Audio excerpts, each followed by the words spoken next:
reals lang ta. Akala ko 2. Pero ang laki na ito. Pang isang linggo yata ito eh. Pang isang linggo. May kesa nga.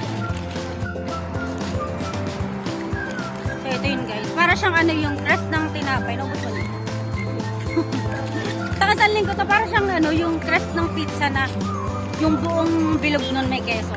5 reals lang. Sarap. Parang margarine or yung ano, yung keso na dinigil. Yung American cheese. Ganda. Sarap. Ganito yung kesong na ginagamit namin sa ano sa resto. Ganda. Sarap. Sarap na ito. Try mo. 5 reals lang.